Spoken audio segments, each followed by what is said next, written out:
لمبی امیدیں.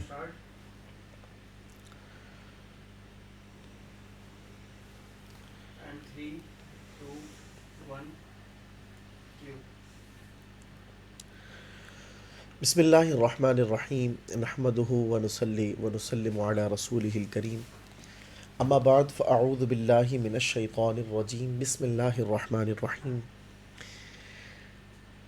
اللہ تبارک و تعالیٰ کا کروڑ شکر اور احسان کہ اس پروردگار عز و جل نے ہمیں آج 27ویں شب رمضان المبارک کی نصیب فرمائی، اور اکثر علماء کے قول کے مطابق آج شب قدر متوقع ہے.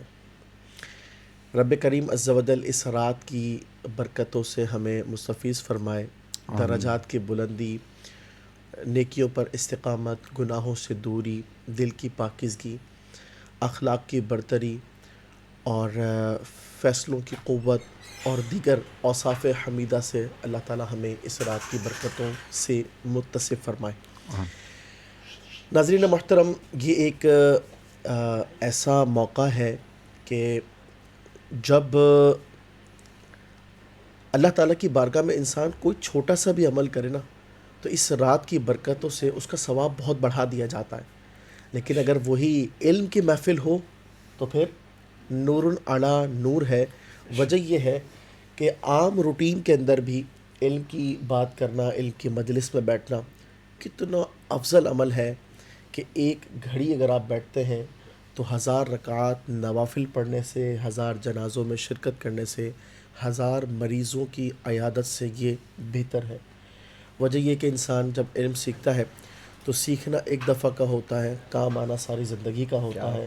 اور انسان جب علم سیکھتا ہے اور اس کے نور کو جب آگے پھیلاتا ہے تو ہو سکتا ہے کہ تا قیامت وہ فیض کا سلسلہ جاری رہے. اللہ نے بڑی علم میں برکت رکھی ہے.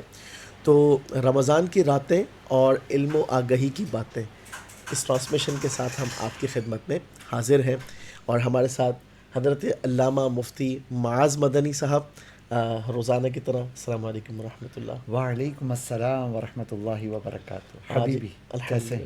الحمدللہ آج انتہائی پر نور، انتہائی بارونق اور انتہائی حشاش و بشاش، ماشاء اللہ. جزاک اللہ خیر. بس آج تھوڑا آرام کا موقع مل گیا تھا، ورنہ پچھلے دنوں میں یہ دن تو آپ جانتے ہی ہیں کہ مسلسل راتوں کی بھی مصروفیت، دن کے بھی اپنے معاملات، لیکن آج تھوڑا موقع ملا. اور ویسے اصل تو روشنی دیکھنے والے کی نظر میں ہوتی ہے. کیا بات ہے، کیا بات ہے. اچھا، مفتی صاحب کا ایک بہترین انداز یہ ہے کہ وہ اپنے ساتھ کلام کرنے والے کو کسی نہ کسی انداز میں خوش کر دیتے ہیں. ماشاء اللہ، اللہ تعالیٰ اس وصف کے اندر بھی برکت عطا فرمائے. ورنہ ہمارے ہاں جو نا گفتگو کے درمیان خوشی دل میں ڈالنے والا جو صدقہ ہے نا، اس کی کمی پائی جاتی ہے، اور مفتی صاحب اس کے دریا بہاتے ہیں. کیا بات ہے. بہرحال ناظرین، انشاءاللہ عز و جل اور کچھ ہی دیر کے اندر ہمارے ساتھ مفتی شاہد مدنی صاحب بھی تشریف فرما ہوں گے. حضرت ابھی بس آنے ہی والے ہیں، تو گفتگو کا آغاز کرتے ہیں. آج کا ہمارا ٹاپک بہت نفیس ٹاپک ہے، اور اس عنوان پر جب ہم بات کریں گے تو حضرت بہت ساری چیزیں جن عنوانات پر ہم نے پہلے بات کی ہے، تو میرے خیال میں اس چیز کو انڈرسٹینڈ کرنے کے بعد، اور مطلب آج کے عنوان میں جو بات کہی جا رہی ہے یا جس وصف کو ہم ڈسکس کر رہے ہیں، تو اس کے تقاضوں کو سمجھ لینے کے بعد امید یہ ہے کہ بہت زیادہ فائدہ ہمیں ہوگا پچھلے عنوانات کے اسباق کے حوالے سے بھی. جو پلس پوائنٹ ہیں اس کی طرف انشاءاللہ ہمارا میلان ہوگا، اور جو مائنس پوائنٹس ہیں اس کی طرف سے انشاءاللہ ہم پیچھے ہٹیں گے. ناظرین، آج ایک روحانی بیماری کے حوالے سے ہم بات کرنے لگے ہیں، اور اسے عربی میں کہتے ہیں طول العمل، یعنی لمبی امیدیں. دنیاوی اعتبار سے اس کو برا نہیں سمجھا جاتا، بلکہ اپریشیٹ کیا جاتا ہے. آپ جتنا بڑا سوچیں، جتنی لمبی لمبی امیدیں بنائیں، تو اس کی حوصلہ افزائی کی جاتی ہے. لیکن شریعت مطہرہ، یہ جو ڈس بیلنس ہو جاتا ہے انسان جب اعتدال کو چھوڑ دیتا ہے، تو اس وقت شریعت مطہرہ جو ہے نا اس میں موجود جو برائیاں ہیں نا اس کو بیان کرتی ہے. اور حقیقت ایسا ہے کہ جس وقت ہم اس پہ بات کریں گے، اس کو انڈرسٹینڈ کریں گے، تو ہمیں پتہ چلے گا کہ یہ برائی اصل میں برائیوں کی جڑ ہے. یعنی یہ ایسا روحانی مرض ہے کہ جو جسمانی اور روحانی دونوں اعتبارات سے، دنیاوی اور اخروی دونوں اعتبارات سے انسان کے لیے بہت زیادہ نقصان دہ ہے. اور اس کے منفی اثرات انسان پر خود، اس کے گھر والوں پر اور عزیز و اقارب پر اور معاشرے پر بھی پڑتے ہیں. اور انشاءاللہ عز و جل ہم آج اس وصف کے حوالے سے بات کریں گے کہ ہمیں شریعت کس طرح بیلنس کرنے کا حکم دیتی ہے. سب سے پہلے ایک بات سمجھ لیجئے کہ ہمارا پیارا اسلام ہمیں ہر جگہ اعتدال کا درس دیتا ہے. آپ امید لگائیں لیکن لمٹ میں. جب یہ امید لگانا اس حوالے سے ہو کہ وہ اللہ کی یاد سے غافل کر دے، وہ انسان کو حرص اور لالچ میں مبتلا کر دے، وہ انسان کو قناعت سے دور کر دے، قناعت سے محروم کر دے، دل کی سختی کو لے کر آ جائے، ٹھیک ہے، اور انسان جو ہے نا صرف دنیا کے پیچھے مگن ہو جائے اور اسی کا حصول اپنے لیے کل کامیابی متصور کر لے، حلال و حرام کی تمیز چھوڑ دے، تو شریعت مطہرہ اس ایسی لمبی امیدوں کو انتہائی ناپسند، مذموم اور انسان کی بدبختی قرار دیتی ہے.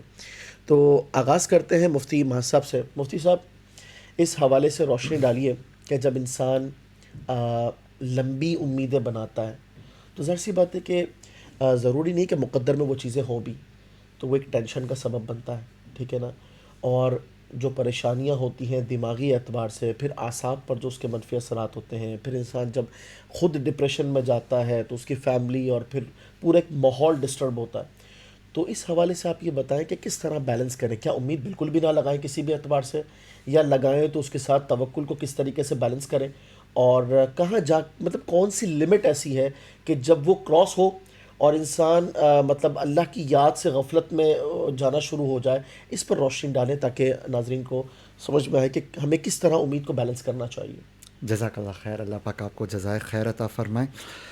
اصل میں یہ جو طول عمل یا لمبی امیدیں ہیں، اس کی بنیاد اور جڑ وہ ہے زندگی کے حوالے سے آپ کا نظریہ کیا ہے.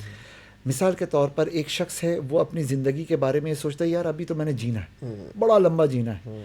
ہوتا کیا ہے کہ جب وہ کہتے ہیں نا کہ ہاں بھائی مجھے ابھی بہت لمبا جینا، ابھی ہم کافر کی سوچ کی بات ہی نہیں کر رہے، ایک مسلم کی مینٹیلٹی کے مطابق ہاں جی آخرت کی تیاری کرنی ہے، اللہ کو بھی راضی کرنا ہے، جنت کمانی ہے، جہنم سے بچنا ہے، لیکن ابھی میری زندگی پڑی ہے، تھوڑا وقت گزر جائے اس کے بعد یہ کر لیں گے.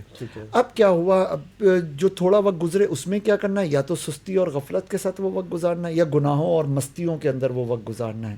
پھر یہ ہے کہ کچھ وقت کے بعد ہم اپنی آخرت کی بھی تیاری کر لیں گے. یہ جو مینٹیلٹی ہے، اپنی زندگی کو طویل سمجھنا اور یہ سمجھنا کہ ابھی میں نہیں مروں گا، کچھ وقت کے بعد میں مروں گا، تو یہاں سے پھر یہ والا مرض پیدا ہونا شروع ہوتا ہے. اور آہستہ آہستہ لیول یہ آتا ہے کہ آدمی اس مرض کا ایسا شکار ہو جاتا ہے کہ پھر وہ اپنی موت کو تو پورے طور پہ بھول ہی چکا ہوتا ہے. بس وہ زندگی، دنیا، دنیاوی معاملات، دنیاوی چیزیں، انہی کے خواب دیکھ رہا ہوتا ہے. آپ نے بالکل صحیح کہا کہ اسلام اعتدال کا کہتا ہے، مایوسی نہیں. ہر لمحے یہ نہیں کہ میں اب کینسر کا مریض بن گیا ہوں، ڈاکٹروں نے لا علاج کہہ دیا اور اب جو ہے نا یا تو رات کو یا صبح کو میں مر جاؤں گا. یہ اسٹریس اور ڈپریشن والا معاملہ بھی نہیں. نمبر 2 پر یہ بھی نہیں کہ یار اگلے 20 سال تک مجھے کوئی موت ہی نہیں آنی، تب تک چلو جانے دو. ایسا ان دونوں کے درمیان اعتدال کی روش اختیار کرے کہ ابھی جو زندگی ہے یہ میری زندگی میری آخرت کی تیاری کے لیے ہے، لیکن اس تیاری کے لیے اس دنیا کی زندگی کو نبھانا بھی مجھے ضروری ہے. تو دونوں چیزیں پیرالل چلیں، دونوں کے لیے پلاننگ ہو، دونوں کے لیے خواب دیکھے جائیں، لیکن ترجیح آخرت کے معاملات کو دے دی جائے کیونکہ اصل زندگی وہی. کیا بات ہے. سبحان اللہ. مفتی صاحب پروگرام میں خوش آمدید کہتے ہیں آپ کو، اور آج ماشاءاللہ کیا آپ چچ رہے ہیں، با امامہ ماشاء اللہ. کیا بات ہے. تو کمال ہے ماشاءاللہ. اللہ تبارک و تعالیٰ آپ کے حسن میں، علم میں، عمل میں، صلاحیتوں میں، قوت فیصلہ میں، سعادتوں میں برکت عطا فرمائے. کیا فرماتے ہیں، انسان لمبی امیدیں قائم کرے نہ کرے، کرے تو پھر کیا نقصانات، کیسے بچے؟ بسم اللہ الرحمن الرحیم. هو القادر هو الحق هو المعین. میں خطاب کر کے آ رہا ہوں، آپ کو خطاب پہ جانا ہے. ایک جگہ یا دو جگہ؟ دو جگہ. چلیں خیر سے ہو. میرے خیال میں تھوڑی سی اگر آپ لوگ اجازت دیں تو شب قدر پہ ہم لوگ بات کر کے پھر موضوع پہ آ جاتے ہیں، تاکہ جو لوگ ہمیں دیکھ رہے ہیں تو وہ اس رات کی اہمیت کو سمجھیں، اور جو حصہ باقی ہے اس حصے میں وہ عبادت کو کر سکیں. ایک بات تو ہم یہ ترغیب دلاتے ہیں کہ اس رات کو روایتی انداز میں نہ گزاریں. اسے شب قدر بھی ہم کہتے ہیں، شب مغفرت بھی کہتے ہیں، شب نزول ملائکہ بھی کہتے ہیں، اور سب سے بڑھ کر عبادت یہ کہ سب سے بڑھ کر فضیلت یہ ہے کہ لیلۃ القدر خیر من الف شہر، کہ یہ وہ رات ہے کہ جو 1000 مہینوں سے بہتر ہے. ایک اور پہلو ہے جو صوفیہ کے یہاں اسے کہا جاتا ہے شب قرب. شب قرب یعنی 6 مہینے پہلے سے صوفیہ اس رات کا بھی انتظار کیا کرتے تھے، اور اس رات کو جو اللہ کا قرب خاص ہے اس قرب خاص کی لذتوں سے لطف اندوز ہوتے تھے. سبحان اللہ. تو اگر یہ لذت قرب مل جائے تو پھر انسان کو کسی اور چیز میں لذت نہیں ملتی. تو اس لیے ہمیں یہ چاہیے کہ ہم اسے روایتاً نہ گزاریں بلکہ حقیقتاً اللہ تعالیٰ کے قرب کو محسوس کریں. ایک صوفی صاحب ان کے پاس میں بیٹھتا تھا، وہ کہتے تھے بابا جی اگر اس رات میں آپ کو فرشتے اترتے ہوئے نظر آ جائیں تو آپ جہاں پہ ہو وہیں پہ کھڑے کے کھڑے رہ جاؤ. یعنی اتنے فرشتوں کا نزول ہوتا ہے کہ قدم بقدم ملائکہ ہوتے ہیں. کیا بات. اب ایک لمحے کے لیے آپ تصور کریں کہ آپ کو یہ نظر آ رہا ہو کہ آپ کے ادھر بھی ملائکہ، ادھر بھی ملائکہ، ادھر بھی ملائکہ، تو ادب کا عالم کیا ہوگا.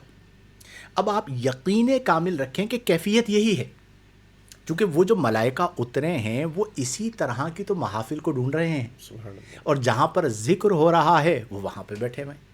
اب آپ کے برابر میں فرشتہ نوری مخلوق ہے، اب آپ اللہ کا ذکر کر رہے ہیں، اب آپ تلاوت قرآن کر رہے ہیں، اب آپ جو ہے وہ فکر کر رہے ہیں، اللہ کی صفات کے بارے میں غور و خوض کر رہے ہیں. یہ جو قرب کی لذت ہے نا، یہ دنیا کی کسی اور چیز کے اندر نہیں. میں ایک جگہ پڑھ رہا تھا، اہل اللہ میں سے کسی کا قول تھا کہ اہل الحبی، اہل محبت، غرباء فی الدنیا، دنیا کے مسافر ہیں، لا یجدون الراحت فیہا، وہ دنیا کی کسی چیز میں راحت کو نہیں پاتے. ان کی راحت کیا ہے؟ راحتہم الوحیدہ، ان کی ایک ہی راحت ہے، اور وہ کیا ہے؟ الجلوس مع محبوبہ. سبحان اللہ. کیا کیا بات ہے. اب یار یہ جو لذت قرب ہے کہ ہم بس محبوب کے پاس بیٹھے، دل محبوب سے لگا ہوا ہے، اور یہ تو وہ رات ہے کہ جس میں اللہ کریم آسمان دنیا پر تجلی فرما رہے ہیں.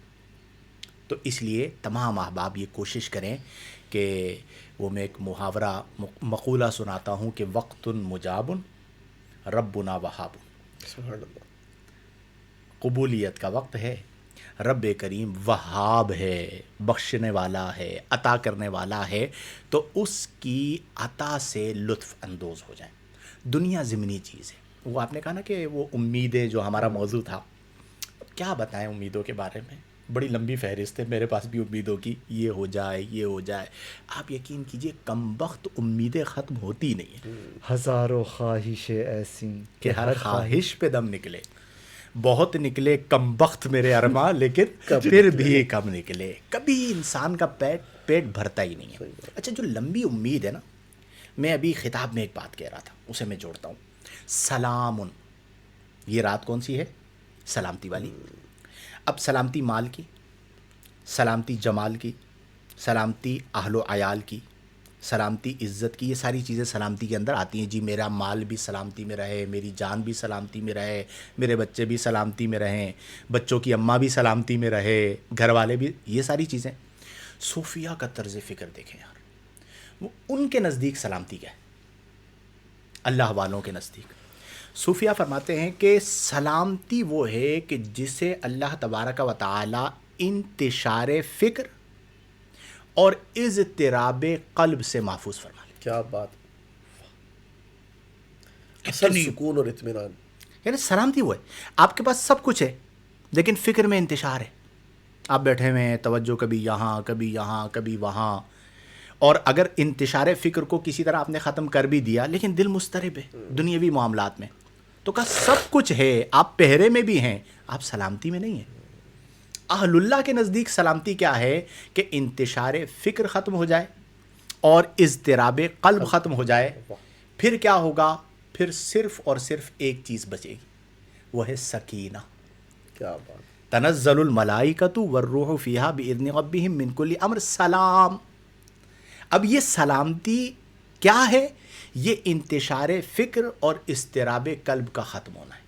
اب بندے کو کسی اور چیز میں لطف ہی نہیں آتا، پھر وہ کہتا ہے جائیے کس واسطے اے درد میں خانے کے بیچ اور ہی مستی ہے اپنے دل کے پیمانے کے بیچ. وہ جن کا عشق صادق ہے وہ کب فریاد کرتے ہیں، لبوں پہ مہر خاموشی دلوں میں یاد کرتے ہیں، وہ اطمینان حاصل ہو جاتا ہے. گویا کہ اب آپ لوگ گفتگو فرمائیں گے اس پہ، میں اسے یوں ختم کرتا ہوں کہ اگر آپ کو سلامتی اللہ نے دے دی، یا سلاموں کا ورد بھی کریں، تو پھر لمبی امید خود بخود آٹو پہ ختم ہو جائے گی. کیا بات. یعنی لوگ سوچتے رہے کہ بھئی ہم کیسے ختم کریں، خیال تو ہوتا ہے میں یہ بھی کر لوں، یہ بھی کر لوں، یہ بھی کر لوں. پھر آپ میں طویل امید کی طلب ہی نہیں ہوگی. پھر آپ کا دل اللہ سے جڑا ہوا ہوگا، اور آپ کا دل قلوب العاشقین مساکن فیہا رسول اللہ ساکن. سبحان اللہ. کیا لطف ہے کمال، عربی کا. کمال. ٹھیک ہے. قلوب العاشقین مساکن، عاشقوں کے دل وہ رہنے کی جگہ ہے جہاں پر دنیا کی محبت نہیں رہتی، جہاں پر مال کی محبت نہیں رہتی، جہاں پر لمبی امید نہیں رہتی. فیہا رسول اللہ ساکن، اللہ کے رسول صلی اللہ علیہ وسلم یہاں پر رہتے ہیں. بس اس نسبت سے جڑ جائیں، لمبی امیدیں خود بخود ختم ہو جائیں. کیا بات. بتائیے. حضرت بہت زبردست کلام ماشاءاللہ. اور انسان کو اللہ تبارک و تعالی نے جتنی چیزیں دی ہیں، اور مطلب وہی وَإِن تَعُدُّوا نِعْمَةَ اللَّهِ لَا تُحْصُوهَا، انتہائی کمالات کے بعد یہ جو جس وصف کے حوالے سے ہم بات کر رہے ہیں، یہ جو روحانی بیماری ہے، جب انسان اپنی امیدوں کو بڑھاتا ہے تو سب سے پہلے اس کی روح پر بوجھ آ جاتا ہے. وجہ کیا ہے؟ وجہ یہ ہے کہ وہ ایک ایسی مطلب ڈائریکشن ڈیسائیڈ کرتا ہے کہ جس کا ہونا نہ ہونا وہ یقینی نہیں، اور اگر مثال کے طور پر وہ قسمت میں ہی نہیں ہے، ٹھیک ہے، تو علاوہ مایوسی کے اور کچھ نہیں ہے. کچھ نہیں ہے. صحیح بات. اللہ تبارک و تعالیٰ نے قرآن پاک میں یہ جو 14واں پارہ جب سٹارٹ ہوتا ہے سورۃ الحجر، اس میں فرمایا کہ ربما یود الذین کفروا لو کانوا مسلمین. بہت سے کفار یہ چاہیں گے کہ کاش ہم مسلمان ہو جاتے، ٹھیک ہے، بلکہ کفار یہ چاہیں گے کہ کاش ہم مسلمان ہو جاتے. رسول پاک صلی اللہ علیہ وسلم کو حکم ارشاد فرمایا ذرہم یأکلوا ویتمتعوا، محبوب انہیں چھوڑ دیں، وہ کھائیں اور مزے اڑائیں. ویلہہم العمل، انہیں امید نے غافل کر دیا ہے. اللہ اکبر. اور فرمایا کہ فسوف یعلمون، ان قریب وہ جان لیں گے. اب بات یہ ہے کہ کفار کے بارے میں جو بات کہی جا رہی ہے وہ یہ ہے کہ کھانا پینا، موج مستی کرنا، اپنی لائف کو انجوائے کرنا، یہ ان کے ہاں کل مقصد، کل کائنات یہی ہے. اور فساق کا بھی یہی حال ہو چکا یہی. ہے. اب بات یہ ہے کہ بحیثیت مسلمان ہمیں غور کرنا ہے کہ یہ وصف تھا کافروں کا، مطلب یہ بدبختی ان کی تھی، اور آج ہمارے یہاں کیا ہے؟ کھاؤ پیو، مزے اڑاؤ، انجوائے کرو. اور فرمایا وَيُلْهِهِمُ الْعَمَلِ. دیکھیں جو آج ہم نے ٹاپک رکھا ہے طول عمل، طول عمل، سری الفاظ کے ساتھ فرمایا کہ انہیں کس نے غافل کیا. مطلب آپ یہ سمجھ لیں کہ بہت ساری چیزیں تھیں، لیکن ایک چیز کو فوکس کیا. وہ جڑ ہے کہ انسان جو ہے جب طویل امید لگاتا ہے تو پھر اس کے بعد وہ لازمی غفلت میں جاتا ہے. جب وہ غفلت میں جاتا ہے نتیجہ تباہی اور بربادی ہے. ایک بات شداد نے جنت بنائی تھی نا، یہی امیدیں. ایک بات مجھے یاد آ گئی ان کی بات سے کہ صوفی اور غیر صوفی میں فرق کیا ہے. تو کسی جگہ پڑھا تھا، ابھی یاد آیا، کہا غیر صوفی وہ ہوتا ہے یا غیر ولی وہ ہوتا ہے جو امید پر عمر بتاتا ہے، صوفی وہ ہوتا ہے جو یقین پر عمر گزارتا ہے. کیا بات ہے. ٹھیک ہے. اب آپ کے پاس دو چیزیں، ایک ہے امید، ایک ہے یقین. ٹھیک ہے. اہل اللہ جو ہوتے ہیں وہ اہل یقین ہوتے ہیں، وہ ان کی زندگی میں کلیئرٹی ہوتی ہے، وہ اس رب کے ہونے کو اپنے دل میں محسوس کر رہے ہوتے ہیں، اور جس چیز کو آپ محسوس کر رہے ہیں آپ اس کا انکار کیسے کریں گے؟ الذین یؤمنون بالغیب. جی، غیب پر. تو اب آج یعنی آپ کی بات سے اس بات کو یوں جوڑ لیجئے کہ آپ کی مرضی ہے، آپ کو امید پر عمر بتانی ہے یا یقین پر بتانی ہے. اور جو یقین والی زندگی ہے اس میں ایک ایک قدم آپ کا کانفیڈنس کے ساتھ ہوتا ہے. اور یقین صرف ایک ہے، اللہ کی ذات، اللہ کی ذات پہ. اور باقی سب دنیا مطلب بڑی واضح ہے. مفتی معاذ صاحب میں جب آپ وہ بات کر رہے تھے نا کہ انتشار فکر اور انتشار ذہن اور اضطراب قلب اس سے بچ جائیں، اس وقت میرے ذہن میں ایک اصطلاح آ رہی تھی جو علماء متکلمین بھی استعمال کرتے ہیں، التوحید الخالص. کیا بات ہے. خالص، آپ ما سوى اللہ سے جو ہے نا ہٹ کیا کر بات. یکسو ہو جائیں ایک اللہ کی. یہ پتہ ہے کیا ہے؟ یہ ہے وحدت الوجود جو آپ نے بات کی ہے نا صوفیہ کی اصطلاح میں، لا موجودہ الا اللہ. اشہد ان لا الہ الا اللہ کا معنی کیا ہے؟ لا موجودہ الا اللہ. وحدت الوجود کے قائل ہوتے ہیں کہ کائنات میں وہ کہتے ہیں کوئی اور وجود ہے ہی نہیں. سب سے پہلے اپنے وجود کی نفی کرتے، پھر ساری کائنات کی نفی. وہ کہتے ہیں لا موجودہ الا اللہ، کائنات کے اندر صرف ہمارے معبود کا وجود ہے، اس کے علاوہ کسی کا وجود نہیں. بتائیے. اللہ اکبر. اچھا، تھوڑا سا وہی ظاہر شب قدر ہے. شب قدر معروف معنی میں اسے شب قدر ہی ہم کہتے ہیں. قدر کہتے ہیں ویلیو کو. یس. یہ رات ویلیو ایڈیشن کی رات ہے. کیا بات ہے. یعنی ہر معاملے کے حوالے سے فرشتے اتر رہے ہیں. لوگ پتہ نہیں موکلات کے لیے اور اس کے لیے اس کے لیے اتنے لمبے لمبے وظیفے. یہاں پہ 1000 مہینوں جتنے وظیفے آپ کیجیے گا اس کی جو تاثیر پیدا ہوگی ایک رات میں مل جائے گی. کیا بات ہے. کیا خیال. اور محسوس ہے کہ فرشتوں کو ہی ہم کہتے ہیں نا کہ اللہ تعالیٰ نے مختلف کاموں کی ذمہ داریاں دی ہیں، تو وہ موکلین سارے فرشتے نازل ہو رہے ہیں. ایون ان فرشتوں کی جو روح یا جو سردار ہیں وہ بھی نازل ہو رہے ہیں اور قرآن میں منصوب ہے. اور یہ موقع ہی سلام ہی حتی مطلع الفجر کا ہے کہ سلامتی ہے صبح فجر تک. ایسے میں آپ اپنی فکر کو تھوڑا سا سلامت رکھیں. دنیاوی اسباب کی طرف توجہ ہونی چاہیے، ٹھیک ہے، لیکن خالق کے اسباب سے غافل ہو کر توجہ ہونا یہ تھوڑی سی بے اعتدالی ہے. یہ راز ذرا اللہ کی طرف متوجہ ہو جائے. مجالست مع اللہ، اللہ کے ساتھ بیٹھیں. کیا اصطلاح ہے. کیا خیال. مجالست مع اللہ. کیا بات ہے. کیا بات ہے. دل کی طرف توجہ کر کے بندہ کچھ دیر بیٹھ جائے، اللہ اللہ کہے، اور یہ سوچے تو صحیح کہ آپ ادھر اللہ بول رہے ہوگے، ادھر اللہ فرما رہا ہوگا عبدی عبدی، میرا بندہ میرا بندہ. کیا خیال. کیا بات ہے. جی اللہ. بات یہ ہے حضرت، یہ جو لمبی امیدوں پر پیارے آقا صلی اللہ علیہ وسلم کی ایک حدیث پاک ہے، امام قرطبی نے اسے درج فرمایا. 4 چیزوں کا بیان فرمایا نبی پاک صلی اللہ علیہ وسلم نے، اور اس کو ان 4 چیزوں کے مجموعے کو بدبختی قرار دیا. فرمایا 4 علامات ہیں بدبختی کی. پہلی علامت یہ ہے کہ انسان کے آنسوؤں کا نہ گرنا. اللہ اکبر. ٹھیک ہے، یعنی جو ہمارے یہاں عیب نہیں ہے اس کو رسول پاک صلی اللہ علیہ وسلم نے بدبختی قرار دیا. دوسری چیز فرمایا کہ دل کی سختی. اللہ اکبر. ٹھیک ہے، یعنی آپ یہ سمجھ لیں کہ آج دنیا کی تباہی اور بربادی کا جو حصول انسان کے لیے ہوتا ہے اس کی پہلی بنیاد دل کی سختی ہے. پھر رسول پاک صلی اللہ علیہ وسلم نے تیسری جو چیز بیان فرمائی نا، وہ فرمایا کہ طول العمل، لمبی امیدیں. تیسری چیز یہ بھی بدبختی ہے انسان کی. اور چوتھی چیز آپ صلی اللہ علیہ وسلم نے جو بیان فرمائی وہ ہے حرص دنیا. حضرت اگر آپ ان 4 اوصاف کو دیکھیں نا، 4 چیزوں کو دیکھیں، تو میں سمجھتا ہوں ان 4 میں جو ہے نا وہ بنیاد جو ہے نا وہ طول العمل بنتی ہے. بقیہ اس کے بعد پیدا ہوتا ہے. یعنی انسان جب لمبی امیدیں بناتا ہے تو پھر یہ لمبی امیدیں آخرت سے غافل کرتی ہیں، اللہ تبارک و تعالیٰ کے ہاں جو احتسابی عمل ہے اس سے غافل کرتی ہیں، اور انسان اب بھاگتا دنیاوی حرص کی طرف. اور یہ جو لالچ ہے نا، کون سی برائی ایسی ہے جو دنیاوی لالچ اور حرص اس کا سبب نہ بنے. یعنی انسان مال کے اندر حلال حرام کی تمیز چھوڑتا ہے، وجہ کیا ہے؟ دنیاوی حرص. انسان عبادت سے غافل ہوتا ہے، وجہ کیا ہے؟ دنیاوی حرص. انسان اللہ کی راہ میں مال خرچ کرنے سے بخل اختیار کرتا ہے، وجہ کیا ہے؟ دنیاوی حرص. مطلب آپ اب یہ جتنا کرپشن ہو رہا ہے، جتنا رشوتوں کا لین دین ہو رہا ہے، سودی کاروبار چل رہا ہے، لوگ ایک دوسرے کے ساتھ زیادتی کر رہے ہیں، حقوق پامال ہو رہے ہیں، ساری چیزوں کی بنیاد دنیاوی حرص.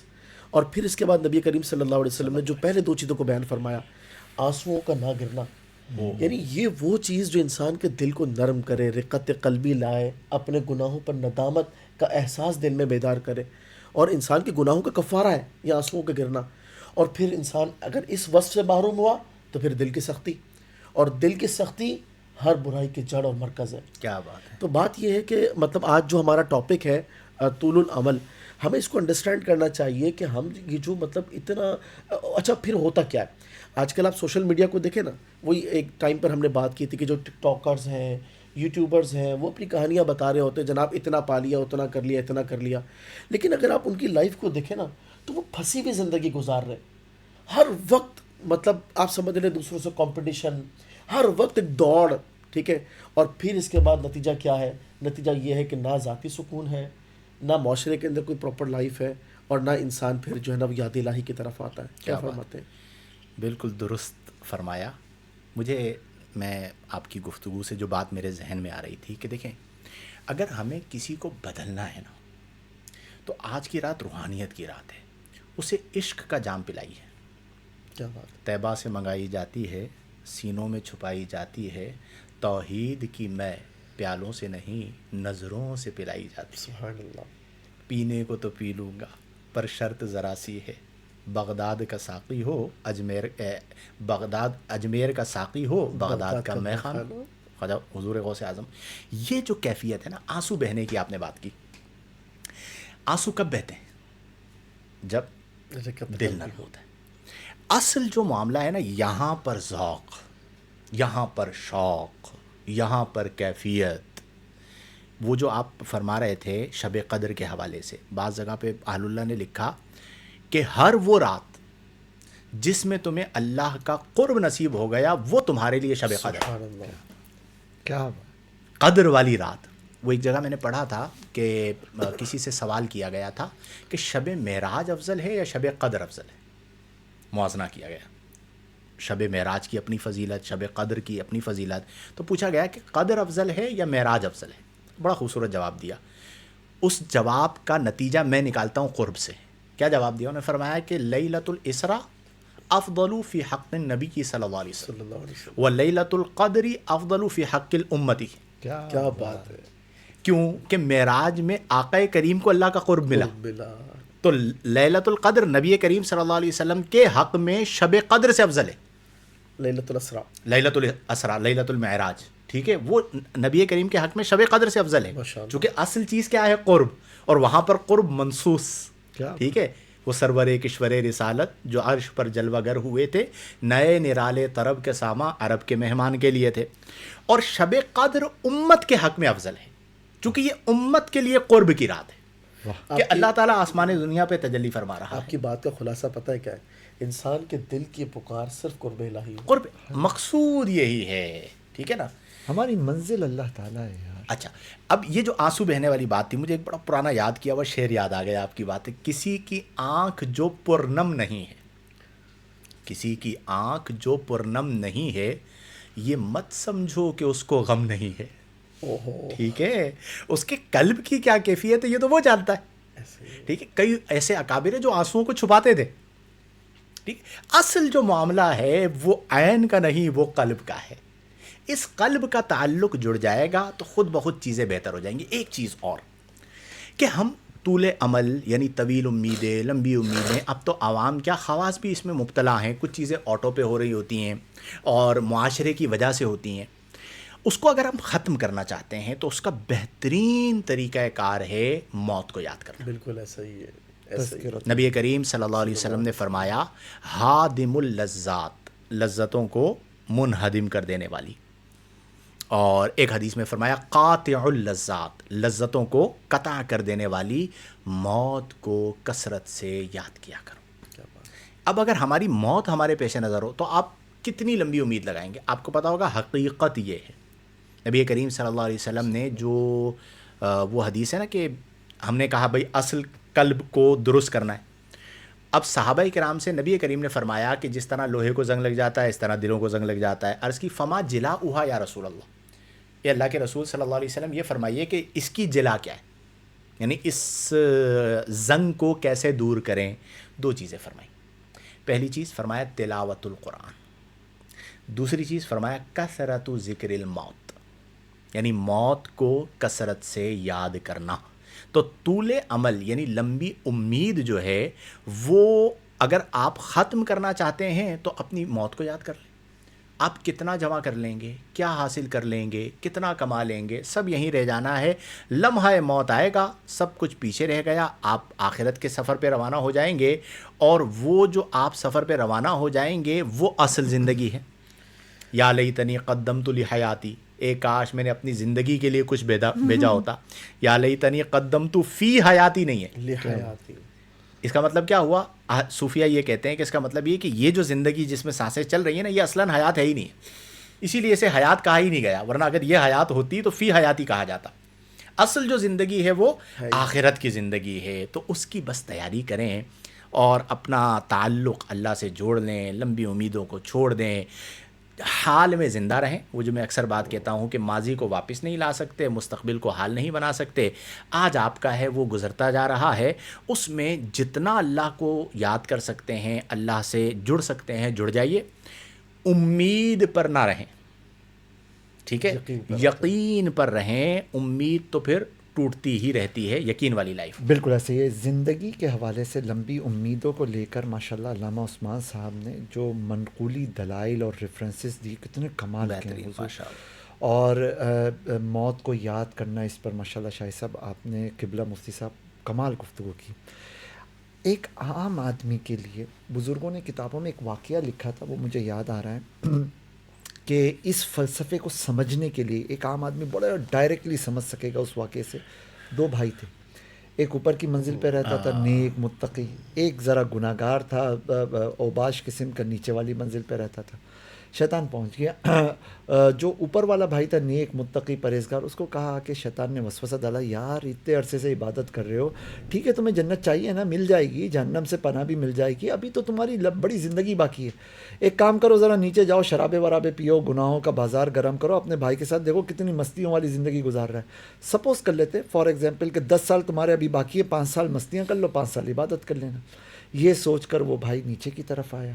اچھا، نیچے والے کے دل میں اللہ کی توفیق شامل ہوئی اور اس نے کہا کہ یار بڑے گناہ کر لیے، اب میں توبہ کروں، نیکی کے راستے پہ آؤں، بھائی کے پاس چلتا ہوں، ان سے کہتا ہوں کہ بھائی اچھے کی صحبت مجھے اچھا بنائے گی تو آپ مجھے سپورٹ کیجئے.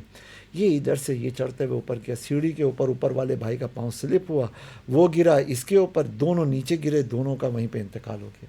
کتابوں میں لکھا ہے کہ فرشتے آ گئے اور آخر کار یہ فائنلائز ہوا کہ وہ جو نیک تھا، چونکہ اس کا خاتمہ برائی کی طرف جاتے ہوا ہے، لہٰذا اس کو عذاب قبر میں مبتلا کیا جائے. اور وہ جو برائی میں مبتلا تھا، چونکہ وہ توبہ کی طرف قدم بڑھا چکا تھا، اللہ کی رحمت سے اسے معاف کر دیا جائے. اب وہ جو پیچھے غیب کے معاملات ہیں ہم نہیں جانتے، لیکن ذرا سی مسٹیک زندگی بھر کی ساری چیزوں کو کیسے برباد کر دیتی ہے، اور ذرا سی بیداری کس طرح آدمی کے گناہوں کو معاف کروا کر اللہ کی بارگاہ کے اندر معتبر بنا. حضرت آج نیو جنریشن جو ہے اس کے دل میں ایک ابال پیدا ہوتا ہے اور ایک کشش ہوتی ہے کثرت کی طرف، یہ بھی لے لوں، وہ بھی لے لوں، وہ بھی لے لوں، یہ اسٹرگل، یہاں جانا، وہ دوڑ. اور مطلب پھر آپ سمجھ لیں جہاں کہیں خواتین کا کمپٹیشن، بازاروں میں کمپٹیشن، قوموں کے اندر کمپٹیشن، خاندانوں میں، سب جگہ پر نا. قرآن پاک نے اس کو 2 الفاظ میں بیان فرمایا، الہاکم التکاثر حتی زرتم المقابر.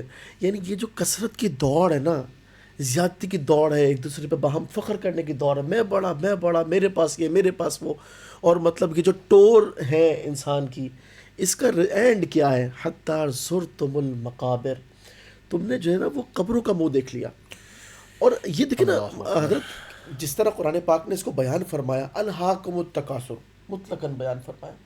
تو اب بیسیکلی دل کو قرار لانا کہ جو اللہ نے دیا نا اس پہ اطمینان. ورنہ آپ دیکھیے نا حضرت، قناعت انسان کے دل سے سلب ہوتی ہے. وجہ کیا ہے؟ قناعت پہ ہم نے گفتگو کی تھی. بالکل 2 چیزیں، یا تو حرص دنیا اور اس سے پہلے لمبی امیدیں، وہ قناعت کو ختم کر دیتی ہیں.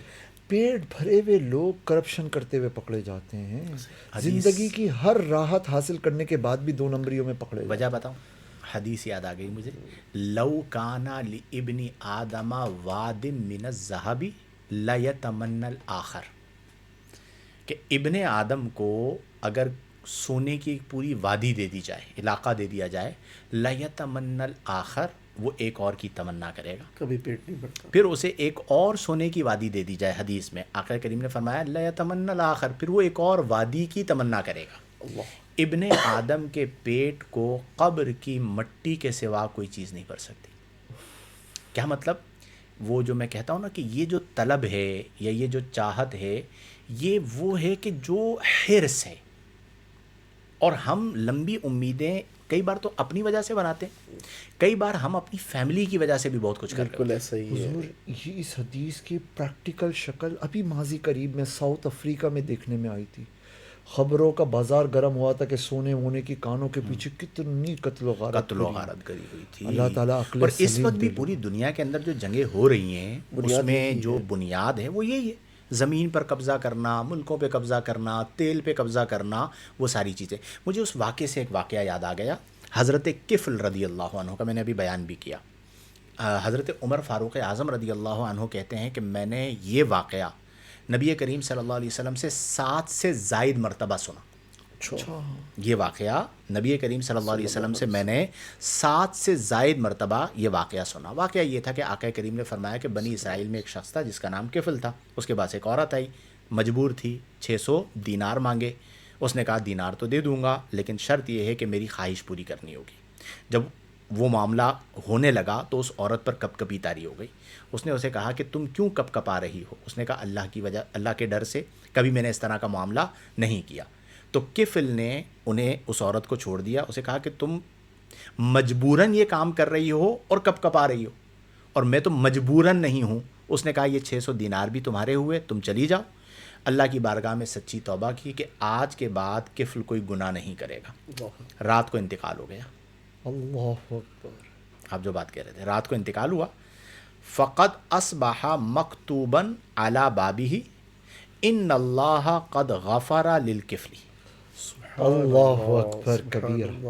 کیا بات. اس نے صبح کی اس حال میں کہ دنیا آج سے پہلے جانتی تھی کفل فاسق، کفل فاجر، کفل مالدار وغیرہ وغیرہ، جب صبح ہوئی تو اللہ نے اس کے دروازے پر لکھ دیا کہ ان اللہ قد غفر للکفلی. اب کوئی فاسق و فاجر نہ سمجھے، اللہ نے کفل کی بخشش فرما دی. کیا بات. تو یہ جو رات ہے یہ بخشش کی بھی رات ہے. رحمت حق بہا نامی جویت.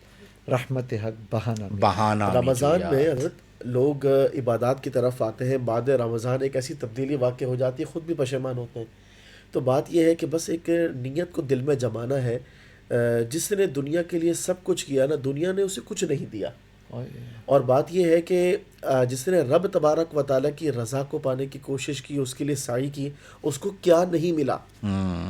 تو دل میں بس ایک مضبوط ارادہ ہو کہ رب کی رضا کو پانا ہے.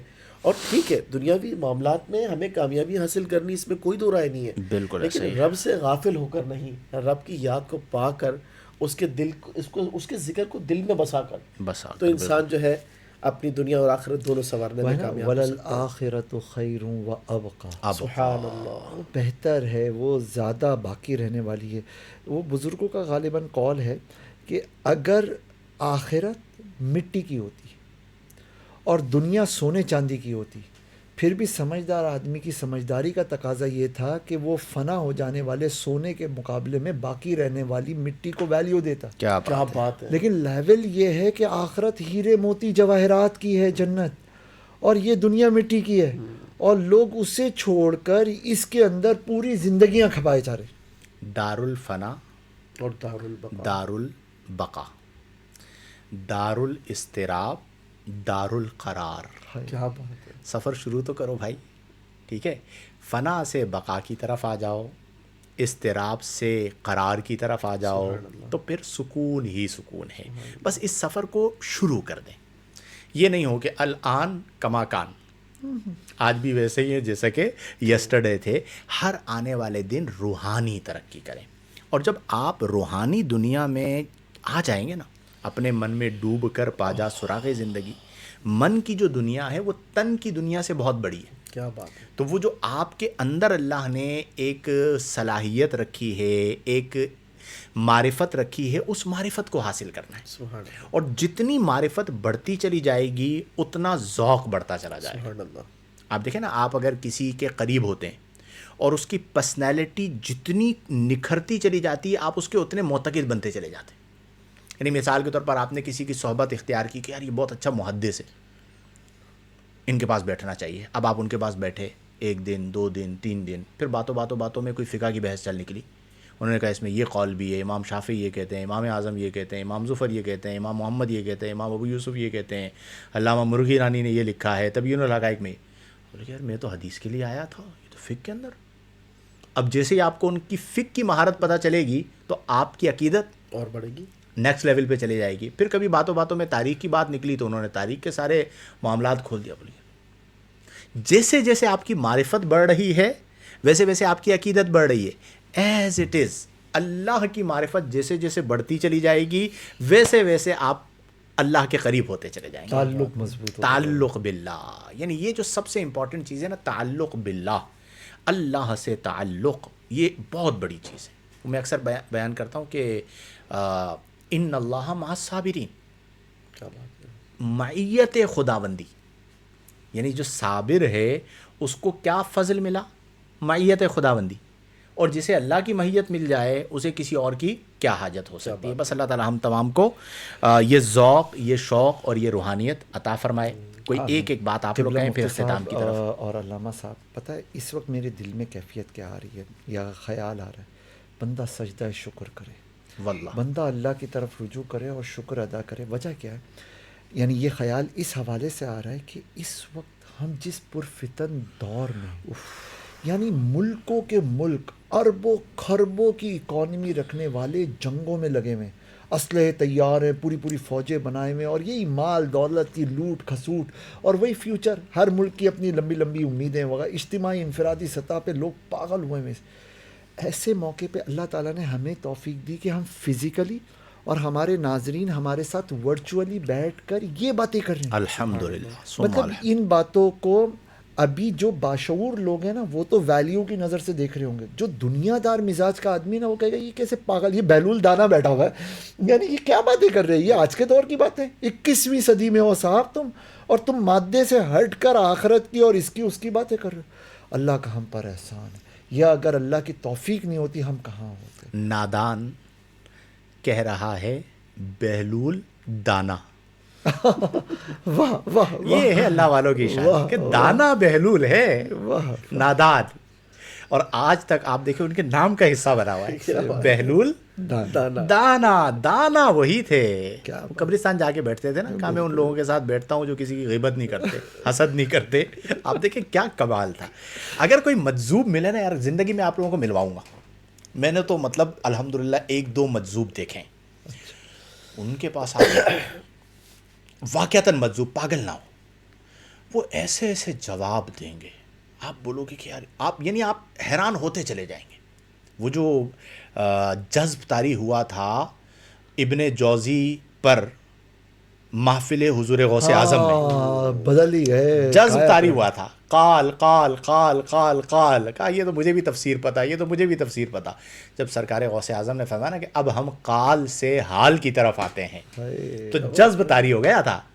پھر وہ جو کیفیت ہے نا وہ بندے کو گھماتی ہے، اور وہ پھر بندے کے سامنے ہوتا کیا ہے اصل میں پردے اٹھ جاتے ہیں. اور جب پردے اٹھ جائیں نا پھر آپ جو مشاہدہ کرتے ہیں وہ ایک الگ چیز ہوتی ہے، وہ ایک الگ روحانیت ہوتی ہے. بس اللہ تعالیٰ ایسے لوگوں کی صحبت دے. آپ یقین کریں ان باتوں میں ٹائم کا پتہ ہی نہیں چلتا. کیا بات ہے.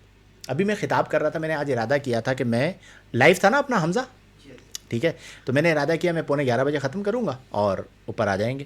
اب وہ بات ایسی چل رہی تھی، مجمع اتنا بڑا تھا، میرا دل بھی کر رہا تھا کہ میں طویل کروں. پھر آخر میں جب میں نے دیکھا 11:05 ہو گئے تو پھر میں نے خطاب کو ختم کیا. اچھا ان باتوں کی تاثیر اتنی ہے. میرا پورا آج خطاب جو ہے نا نفس امارہ، نفس مطمئنہ، نفس لوامہ، بنیادی طور پر جس پر میں بات کر پایا. نفس راضیہ پہ بات نہیں ہوئی، اچھا نفس ملہمہ پہ بات نہیں ہوئی، نفس مردیہ پہ بات نہیں ہوئی، نفس کاملہ پہ بات نہیں ہوئی، اور خطاب کا ٹائم ختم ہو گیا. یہ جو روحانیت والی باتیں ہیں، کیا بات. یہ باتیں آپ یقین کیجئے کہ اس میں یوں لگتا ہے نا کہ پروں سے ڈھانپ لیا ہے ملائکہ نے. سبحان اللہ.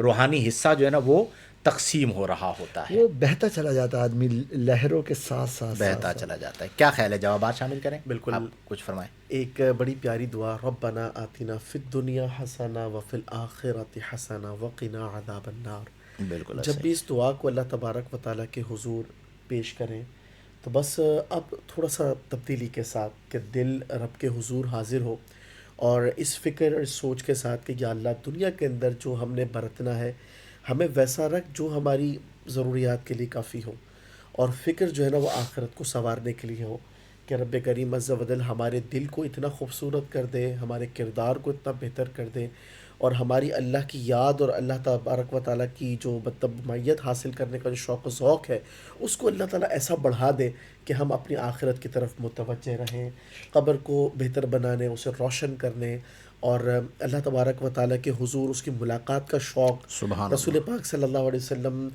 کی جو شفاعت کا جو حصہ ہے وہ اپنے اندر پانے کے لیے، اس جد و جہد کو انسان جو ہے وہ کرنے کے لیے ایک جو ذہنی طور پر اور قلبی طور پر تیار ہوتا ہے، رب کریم ہمارے دل کو ویسا کر دے، اور پھر دنیا کے ساتھ ساتھ آخرت کی فکر بھی ہو، اور پھر انشاءاللہ کرم ہی کرم ہوگا کہ ہمیں رقت قلبی حاصل ہوگی، دل کی نرمی، اور یہ جو آنسوؤں کا بہنا ہے، آخرت کی فکر ہے، یہ ساری چیزیں انشاءاللہ ہمیں اللہ تبارک و تعالیٰ عطا فرمائے گا، اور ہم دعا کرتے ہیں کہ آج کی اس بابرکت شب کے موقع پر اللہ تبارک و تعالیٰ ہمیں یہ ساری چیزیں نصیب فرمائے۔ آمین ثم آمین۔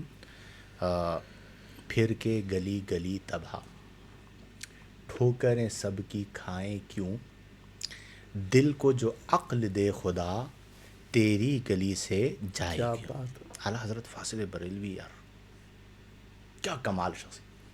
عقل کی نسبت کس کی طرف کی؟ قلب کی طرف۔ دل کو جو عقل دے خدا، نس سے بھی یہی ثابت ہوتا ہے، اور آج کل اس پر تحقیقیں بھی ہو رہی ہیں کہ عقل کا مرکز دماغ ہے یا دل ہے، ٹھیک ہے۔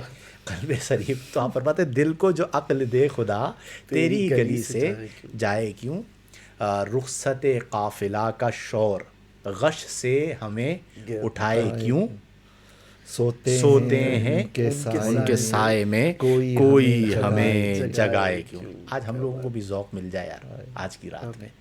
اچھا، اس ذوق کے معاملے میں علامہ عثمان صاحب نے کیا خیال ہے؟ بس ان کی برکت سے ہمیں مل جائے۔ آپ دونوں بھی کیا کم ہے، استغفر اللہ، دونوں استاد پر ذوق آدمی ہے، ماشاء اللہ ماشاء اللہ۔ چلیں جی، جوابات شامل کریں۔ بسم اللہ الرحمن الرحیم۔ آ جاتے ہیں جانب جوابات۔ سب سے پہلا کامنٹ جو میرے سامنے ہے وہ ہے انس نسیم صاحب کا۔ ماشاء اللہ، آپ تمام امامہ شریف میں بہت خوبصورت لگ رہے ہیں، بارک اللہ، ماشاء اللہ۔ آج یہ حسن اتفاق ہے الحمدللہ۔ ایک تو چونکہ شب قدر ہے، میں چونکہ یہ ہمارا جو آفس ہے یہ مدینہ مسجد میں ہے جہاں پہ میں خطابت کرتا ہوں، تو یہاں نیچے جو ہے وہ ختم قرآن کا پروگرام ہے، تو میں جلدی آ گیا تھا، تو میں مسجد میں خطاب میں عمومی طور پر امامہ باندھتا ہوں۔ اس کے علاوہ نارمل لائف کے اندر جو ہے نا یہ سعادت نہیں ملتی، ورنہ امامہ شریف کا اپنا حسن ہے اور اس کی اپنی برکات ہیں، اور آپ نے چونکہ خطاب میں جانا ہے، اور آپ بھی عموماً جو ہے وہ امامہ شریف بڑی رات میں پروگرامز میں نے دیکھا ہے باندھے ہوئے ہوتے ہیں۔ چلیں، اس کے بعد کون ہیں ہمارے ساتھ؟ بابر بٹ صاحب ہیں، ماشاء اللہ لاکھانی صاحب، ماشاء اللہ۔ ماریہ صاحبہ ہیں، ابتدائے گفتگو میں هو القادر هو الحق هو المعین پڑھنے کی کوئی خاص برکت ہے؟ اگر ہے تو کیا ہے؟ دیکھیے، یہ طریقہ کار ہوتا ہے۔ ایک بزرگ ہیں، میں ان کے پاس بیٹھا کرتا تھا، تو ان کی عادت تھی کہ جب وہ کلام شروع کرتے تھے تو یوں پڑھتے تھے بسم اللہ الرحمن الرحیم هو القادر هو الحق هو المعین۔ تو وہ میری عادت بن گئی ہے کہ کبھی مطلب زبان پہ جاری ہو جاتا ہے، اور اپنی اپنی برکتیں جو جس طرح ابتدا کرنا چاہے، لیکن ہے بڑا جامع۔ بسم اللہ الرحمن الرحیم هو القادر هو الحق هو المعین۔ کیا بات، معنوی عروج دیکھ رہے ہیں آپ، کمال ہے۔ خیر، اس کے بعد ہیں مدینہ کر کے کوئی آئی ڈی ہے۔ السلام علیکم ورحمۃ اللہ وبرکاتہ۔ ماشاء اللہ سر آج آپ کا گلشن کلیئر پھولوں جیسا لگ رہا ہے، ماشاء اللہ۔ اللہ کریم برکت عطا فرمائے، آمین آمین آمین۔ دعاؤں کا کہا ہے، اللہ تعالیٰ برکت عطا فرمائے۔ ارشد رضا تاری صاحب مستقل سائل ہیں ہمارے۔ مفتی صاحب ماشاء اللہ آپ تمام امامہ شریف میں بہت خوبصورت لگ رہے ہیں، اللہ پاک نظر بد سے بچائے، آمین۔ اللہ پاک ہی ہمارا گلدستہ ہمیشہ سلامت رکھے، الہی آمین۔ اور اللہ تعالیٰ ان محبتوں کو بھی قائم رکھے۔ ہم لوگوں کا آپس کا جو تعلق ہے وہ بھی للہ فی اللہ ہے، ٹھیک ہے نا۔ بقیہ ساری چیزیں کم من شیء یثبت ضمنا لا یثبت قصدا، کہ بہت ساری چیزیں ضمنا ثابت ہوتی ہیں، اصلاً اور قصداً ثابت نہیں ہوتی۔ اچھا جی، اس کے بعد ہیں ماریہ صاحبہ. جب مفتی شاہی صاحب نے سوال بتایا کہ شب قدر افضل ہے یا شب معراج، تو میرے دماغ میں بھی یہی جواب آیا تھا جو آپ نے بتایا، جبکہ میں نے یہ پڑھا نہیں تھا. یہ سب برکتیں آپ سب کی. چلے جی، اللہ تعالیٰ ہم سب کو برکتیں عطا فرمائے. راؤ عادل صاحب ہیں.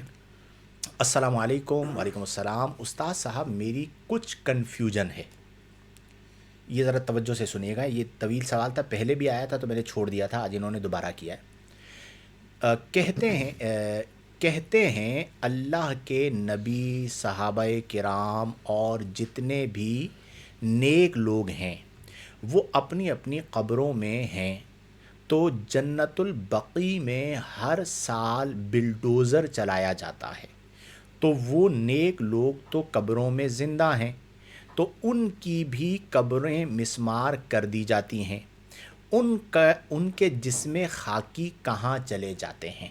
اس حوالے سے بتائیے. واہ، میں عرض کروں اس میں چلو جو عرض کرنا چاہے، بالکل، بلکہ جو فرمانا چاہے، نہیں اور باری باری دونوں فرما سکتے ہیں. شکراً. اور آخر میں تو میں بغیر اجازت کے کچھ نہ کچھ میں بھی فرما ہی دوں گا. بتائیے. دیکھیے، واقعی میں اللہ کے نیک بندے اپنی قبروں میں زندہ ہوتے ہیں، لیکن زندگی کے دو مفہوم ہیں جی. جو موٹے موٹے ہم سمجھ سکتے ہیں. ایک یہ دنیاوی زندگی، اور ایک دوسری زندگی وہ جو برزخی زندگی کہلاتی ہے. یہ جو برزخی زندگی ہے نا، اس زندگی کے اعتبار سے تو نیک، گناہ گار، متقی، پرہیزگار، اسی طرح عیسیاں، شیعار، بلکہ کفار بھی اپنی قبروں میں زندہ ہوتے ہیں، پر اس زندگی کا شعور ہمیں حاصل نہیں. اچھا، پھر آئیے اس برزخی زندگی کے مقابلے میں دنیاوی زندگی، جس کا ہمیں شعور حاصل ہے، جس میں بلڈ سرکولیٹ کرتا ہے، جس میں باڈی کے کچھ آرگنز کا سلامت ہونا ضروری ہوتا ہے، ورنہ یہ زندگی آگے کنٹینیو نہیں کرتی، جس کے لیے بلڈ کا ہونا ضروری ہوتا ہے. اللہ تعالیٰ اپنے پیغمبروں کو، شہیدوں کو اور دوسرے نیک بندوں کو زندگی عطا کرتا ہے، اور وہ ہماری اس دنیا کی زندگی سے بھی بہتر زندگی ہوتی ہے، پر ہمیں اس کا شعور ہی نہیں حاصل ہوتا. اس کے لیے بلڈ کی سرکولیشنز، اس کے لیے آرگنز کا سلامت ہونا یہ لازم و ضروری نہیں ہوتا. اب وہ زندگی کیسی ہے؟ شاید آپ اور ہم قبر میں چلے جائیں، یا ہم برزخ کی دنیا میں جائیں تو وہاں پہ ہمیں اس کا شعور مل جائے، یا انشاءاللہ جنت میں جائیں گے تو پورا شعور حاصل ہو جائے گا. اور قرآن نے شہیدوں کی زندگی کے بارے میں بھی یہی فرمایا. تو وہ زندہ ہوتے ہیں ان معنی میں کہ جس طرح ہمارے حواس کام کر رہے ہیں، وہ دیکھ سکتے ہیں، سن سکتے ہیں، ان کو رزق دیا جاتا ہے، ان کو غذائیں ملتی ہیں، لیکن ان کی نوعیتیں کیا ہیں اللہ نے وہ ہمارے لیے پردے میں کر دی ہیں. اسی لیے پیغمبر بھی، اللہ کے نیک بندے بھی زندہ ہوتے ہیں. اس زندگی کا کما حق ہوا ہمیں شعور حاصل نہیں. ہاں، پیغمبروں کی جو زندگی ہے وہ ہماری اس دنیاوی زندگی سے اوپر کے گریڈ کی زندگی ہے. یہی معاملہ شہیدوں اور نیک لوگوں کے لیے. بالکل. اور جس زمانے میں یہ بلڈوزر والا معاملہ ہوا تھا، یہ ہر سال نہیں ہوتا.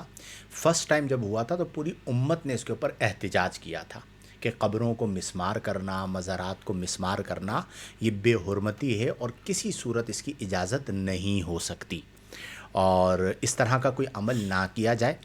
اور ہمارا یہ عقیدہ بھی ہے کہ یہ ممکن ہے کہ جسم بھی سلامت رہیں. انبیاء کے بارے میں تو منصوص ہے نا کہ فنبی اللہ حی یرزق، ان کے اجسام بھی جو ہے وہ سلامت رہتے ہیں. اللہ حرم علی الارض ان تاکل اجساد الانبیاء فنبی اللہ حی یرزق عند ربہ. چلے جی. ارشد رضا عطاری صاحب. مفتی صاحب، نبی کریم صلی اللہ علیہ وسلم نے آخری عشرے میں شب قدر تلاش کرنے کا حکم ارشاد فرمایا، لیکن لوگ صرف 27 رمضان کو شب قدر سمجھتے ہیں. کیا 27 کو چانس زیادہ ہوتے ہیں شب قدر کے؟ برائے کرم رہنمائی فرمائیے. جی ہاں، اکثر علماء کا جو قول ہے نا وہ 27ویں کے حوالے سے ہے، جن میں سیدنا شیخ عبد القادر جیلانی، سیدنا غوث اعظم رضی اللہ تعالیٰ عنہ کا بھی قول ملتا ہے. اور باقی یہ ہے کہ پیارے آقا صلی اللہ علیہ وسلم نے چونکہ 5 ان طاق راتوں میں لیلۃ القدر کو تلاش کرنے کا حکم دیا، تو بیسیکلی ایک ترغیب ہے کہ ہمیں چاہیے کہ ہم کوشش یہ کریں کہ ہر رات میں لیلۃ القدر کی توقع کرتے ہوئے اللہ تبارک و تعالیٰ کی بارگاہ میں خوب عبادات کریں. لیکن بہرحال علماء نے جو اقوال بیان فرمائے ان میں زیادہ تر ترجیح جو ہے نا وہ 27ویں کے حوالے سے ہے. ماشاء اللہ، جزاکم اللہ. اوکے. اچھا جی. اس کے بعد ہیں جناب ارشد رضا عطاری صاحب ہیں دوبارہ. مفتی صاحب، روحانیت کے موضوع پر کوئی کتاب ارشاد فرما دیجیے. دیکھیں، تصوف پر بہت ساری کتابیں ہیں. اگر تو آپ واقعتاً تصوف کو سیکھنا چاہتے ہیں، یعنی صوفی بننا چاہتے ہیں، یعنی اللہ والوں کی صحبت اختیار کرنا چاہتے ہیں، تو یہ اصلاً درسی چیز تو نہیں ہے. یہ تربیتی چیز ہے، یعنی یہ جام پلایا جاتا ہے. تو ایک تو یہ ہے کہ کسی صاحب نظر کی صحبت کو اختیار کریں. دوسرا یہ ہے کہ کتابوں سے فائدہ ضرور ہوتا ہے.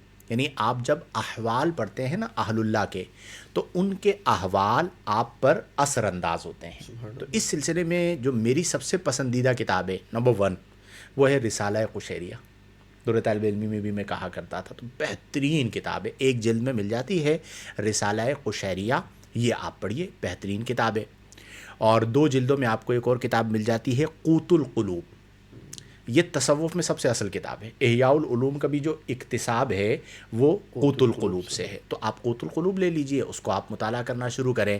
تو جب آپ احوال صوفیہ پڑھیں گے نا تو انشاءاللہ الجلیل بہترین ہوگا. اور اگر آسان کرنا چاہیں تھوڑا سا تو کشف المحجوب علمی طور پر بڑی مضبوط کتاب ہے. ٹھیک ہے، تو کشف المحجوب داتا علی حجویری رحمۃ اللہ تعالیٰ علیہ کی تصنیف ہے، آپ یہ ضرور پڑھیے.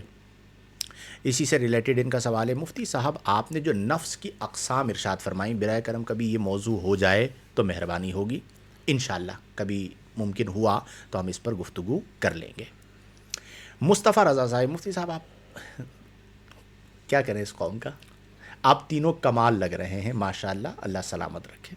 آج چینج نظر آ رہا ہے تینوں. کبھی ایک آدھ پروگرام کے بعد میں نے باندھ لیا تھا، آپ لوگ ٹوپی میں تھے، تو آج حسین اتفاق ہے ماشاءاللہ.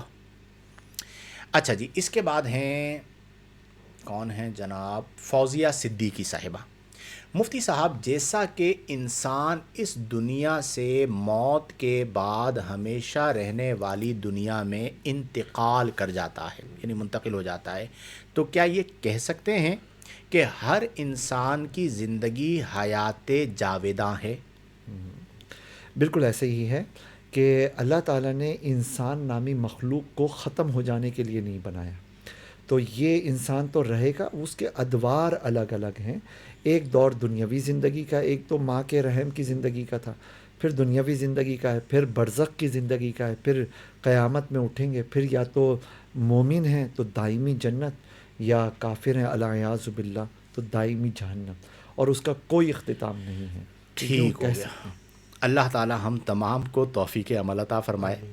اب کچھ کامنٹس میرے پاس حسب معمول وہ میں اپلیکیشن کر نہیں پایا تھا، تو جتنے سوالات تھے، اب کامنٹ ہے 15 سوالات، اور میرے پاس جو بار بار ریپیٹیڈلی نظر آ رہے ہیں وہ چند سوالات ہیں جو میں نے شامل کر لیے ہیں. میرے خیال میں آج تھوڑا اختتام کرتے ہیں، تھوڑی سی رخصت دے دو یار، تھکن بھی کافی ہے. ٹھیک ہے، تقریباً ہماری گفتگو مکمل ہوئی، پھر آپ کو بھی بیانات میں جانا ہے. تقریباً ہم نے اپنے موضوع پر سیر حاصل گفتگو کی. آج کا ہمارا موضوع تھا طول عمل، یعنی طویل امیدیں، لمبی لمبی امیدیں لگانا. اس کی مذمت بیان کی گئی ہے نبی کریم صلی اللہ علیہ وسلم کی تعلیمات میں بھی.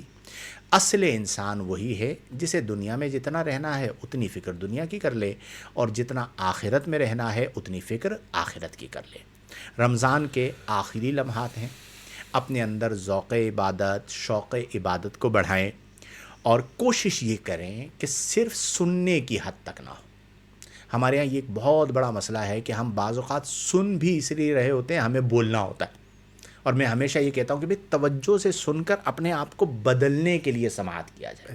تو یہ جو ہم گفتگو کر رہے ہوتے ہیں، اس میں آپ کے کام کی کوئی بھی چیز ہو، کوئی چیز تو ہوگی، اسے سن کر اپنے آپ کو بدل دیں، تو یہ مقصود حاصل ہوگا.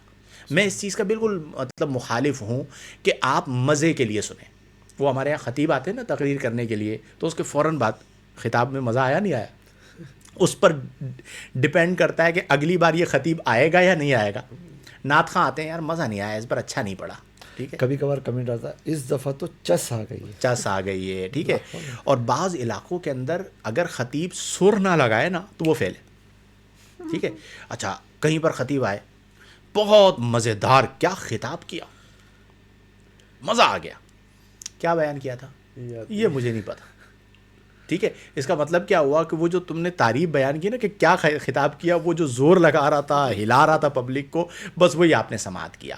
تو اصل مقصود یہ کہ ہم کچھ سیکھیں، کچھ سمجھیں، اور یہ یاد رکھیں کہ اس دن آپ کا ایک جملہ بہت اچھا تھا کہ میں لرنر ہوں، سیکھتا رہتا ہوں. یہ بہت اچھی چیز ہے کہ زندگی میں سیکھنے کا پروسیس ختم نہیں ہونا چاہیے. آپ جتنا دیکھیں، ہر بندے کی زندگی میں کچھ نہ کچھ سیکھنے کے لیے ہوتا ہے. شاگرد استاد سے سیکھتا ہے، لیکن اچھا استاد وہ ہوتا ہے جو شاگردوں سے سیکھے. کیا بات. ان کی زندگی میں بھی کوئی نہ کوئی چیز ایسی ہوتی ہے. میں کئی بار آپ لوگوں کو کہتا ہوں میں نے یہ سیکھا، بتائیے صراحتاً. وہ بڑا ٹھیک ہے، نا آپ کا. نہیں حقیقتاً بتا رہا ہوتا ہوں کہ یار یہ والا پہلو میرے پیش نظر نہیں تھا، اور یہ بالکل مطلب ریئلسٹک لائف ہے. تو آپ کی زندگی میں آپ سیکھیں تو فیاضانہ طور پر اسے تسلیم کریں، اور زندگی میں آپ کو کہیں نہ کہیں جو لرنر آدمی ہوتا ہے نا، سیکھنے والا ہوتا ہے، اسے ہر چیز میں کچھ نہ کچھ سیکھنے کو مل جاتا ہے. اور جو سیکھتا سیکھتا سیکھتا آگے بڑھتا رہے تو اس کی زندگی تبدیل ہو جاتی ہے. اور جو سیکھنے والا ہوتا ہے وہ سیکھ ہی لیتا ہے، اگرچہ کوئی سکھائے یا نہ سکھائے. بات سمجھ میں آ رہی ہے؟ جو سیکھنے والا ہوتا ہے وہ سیکھ لیتا ہے، ورنہ سکھانے والا کہتا ہے اتنے سال ہو گئے ابھی تک جو ہے وہ اسٹینڈ لگانا نہیں سیکھا. ٹھیک ہے، تو ہر طرح کے لوگوں سے واسطہ پڑتا ہے. اصل یہ ہے کہ آپ میں طلب ہو. کیا بات. جسے طلب جن کی صادق ہوتی ہے، سچے سیکھنے والے ہوتے ہیں، ان کی زندگی میں سیکھنے کا موقع قدم بہ قدم آتا ہے، اور وہ پھر اس سے سیکھتے ہیں اور ان کی زندگی میں تبدیلی آتی ہے. مجھے امید نہیں، یقین ہے کہ جو لوگ مستقل تقریباً 27 روز ہو گئے، آج 28واں پروگرام، آج 27واں پروگرام ہے. 27واں پروگرام الحمدللہ ہو گیا. تو ان 27 دنوں میں آپ لوگوں نے بہت کچھ سیکھا ہوگا، اور اگر سیکھا ہے تو اسے اپنی زندگی کا حصہ بنائیے، اور اللہ تبارک و تعالی ہم تمام کو توفیق عمل عطا فرمائے. انشاءاللہ الجلیل بشرط حیات کل رات تقریباً 11 بجے ایک نئے موضوع کے ساتھ اور آپ کے سوالات کے جوابات کے ساتھ ہم حاضر ہوں گے. میں اللہ کے حضور دعا کرتا ہوں کہ اللہ تعالی ہم تمام کو فرائض و واجبات کی پابندی کرنے، صغائر و کبائر سے اجتناب برتنے، قرآن و سنت، شریعت و سنت اور احکام شریعت و طریقت کے مطابق زندگیاں بسر کرنے کی توفیق عطا فرمائے. آمین بجاہ النبی الامین. و آخر دعوانا ان الحمد للہ رب العالمین.